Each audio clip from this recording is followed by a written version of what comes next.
नमस्कार, आचार्य संजीव जी फिर हमारे साथ हैं। सर्दियों का जो मौसम है शुरू होने वाला है या शुरू हो चुका है। इस मौसम में अपने शरीर को कैसे ठीक रखें और कैसे घर में रहते हुए बगैर दवाइयां लिए अपने आप को स्वस्थ करें, यही बातचीत हम इनसे करेंगे। संजीव जी नमस्कार। नमस्कार जी। तो बताइए, शरद ऋतु में अपने आप को कैसे स्वस्थ करें, कैसे बीमारियों से बचाएं?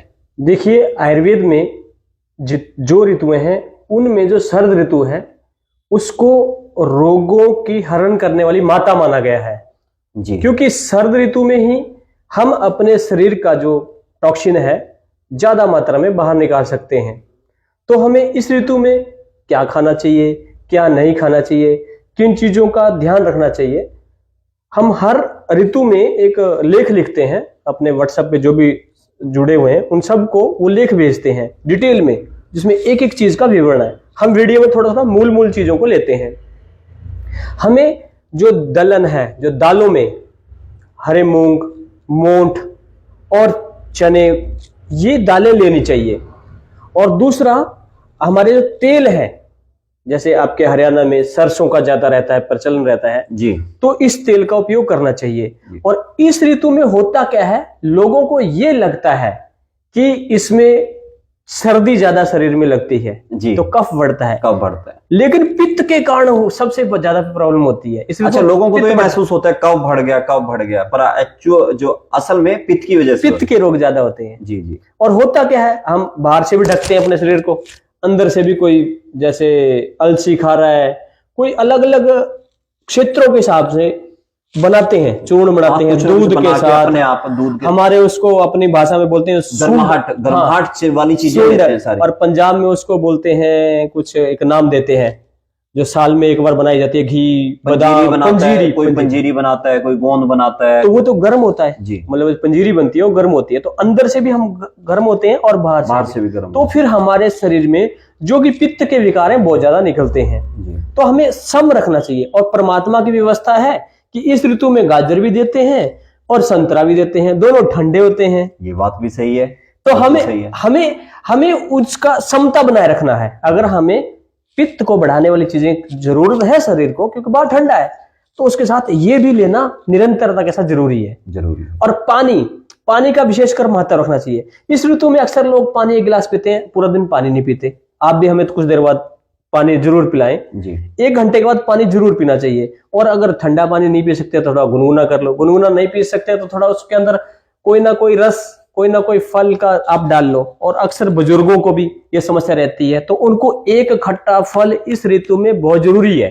शरद ऋतु में एक खट्टा फल प्रतिदिन लिया जाए। खासकर संतरा जो होता है वो बहुत ही आवश्यक है, क्योंकि होता क्या है कि इस ऋतु में या बुढ़ापे में या बुजुर्गों को अक्सर 50 वर्ष के बाद कैल्शियम बाहर निकलना शुरू हो जाता है, अंदर नहीं जाता। तो उसकी रोकने के लिए खट्टा फल बहुत ही जरूरी है। और शरद ऋतु में तो परमात्मा ने संतरा दे रखा है। और पानी कम से कम एक स्वस्थ व्यक्ति को 4 लीटर जरूर पीना चाहिए। अच्छा, बच्चों को अक्सर सर्दियों में ये होता है कि बीमार हो जाते हैं जी। और कहा जाता है कि सर्दी आते ही बुजुर्ग और बच्चों को अधिकतर सर्दी लगेगी, या कहा जाता है सबको सर्दी लग जाएगी, बुखार हो जाएगा जी। तो इससे कैसे बचाव है? देखो, सर्दी से बचाव के लिए हमारे घर में गुड़ चने पहले से भी लोग खाते थे, तो एक तो बच्चों को देना चाहिए। और आजकल तो गच्चक वगैरह भी बन रही है, तो अच्छे से जहाँ पे आप साफ सुथरे चीजें हो तो गच्चक दे सकते हैं बच्चे को। और भोजन के बाद गुड़ जरूर खाइए। और यदि बुखार रहता है तो अपने घर में तुलसी, नीम, गिलोय, इसका काढ़ा बना के आप दे सकते हैं। बुखार घर में ही आपका इसका इलाज हो जाएगा। 1 साल में बुखार आना तो जरूरी है, लेकिन उसको आप पीछे भी कर सकते हैं, मतलब उसको आप खत्म भी कर सकते हैं बिना मेडिसिन से, यदि काढ़ा पीते हैं। अच्छा, सर्दियों का मौसम आते ही जो घूमना है वो थोड़ा कम हो जाता है लोगों का जी। उस वक्त शरीर को स्वस्थ रखने के लिए क्या यौगिक प्रक्रियाएं अपनाई जाए?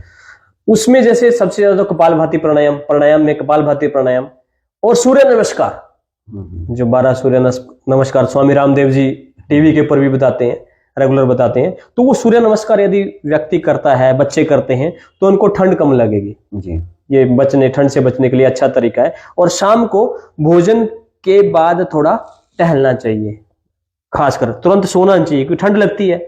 या तो आदमी आग सेकता है गाँव में, शहरों में हीटर लगा लेता है और तुरंत बिस्तर के ऊपर रजाई उड़ के सो जाता है। तो वैसा नहीं करना चाहिए। खाना खाने के तुरंत बाद लेटे ना, थोड़ा सा टहल लें जी। तो जो दर्शक देख रहे हैं उनको आचार्य संजीव जी ने बताया कि शरद ऋतु जो है वो रोगों का क्षय खत्म करने वाली रोगों माता बोलते हैं, माता बोलते हैं हाँ। उसको, क्षय करने वाली माता है। यानी कि हम लोग तो ये सोचते हैं सर्दी आ गई तो रोग आएंगे, पर ऐसा नहीं है। ये प्रकृति ने शरद ऋतु को इसलिए बनाया है ताकि रोगों को समाप्त किया जा सके जी।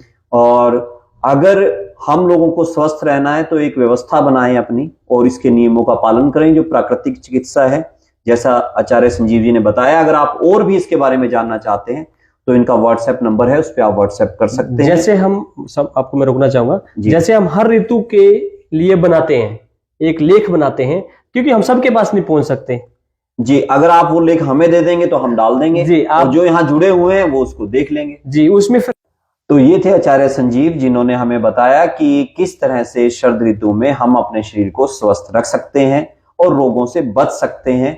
तो इनके बताए हुए नियमों का पालन करिए, इनकी बताई हुई जो बातें हैं उनका पालन करिए और अपने परिवार को स्वस्थ रखें। फिर भी कुछ जानना चाहें तो कमेंट बॉक्स में आप पूछ सकते हैं। आपका बहुत बहुत धन्यवाद। धन्यवाद अमोल जी।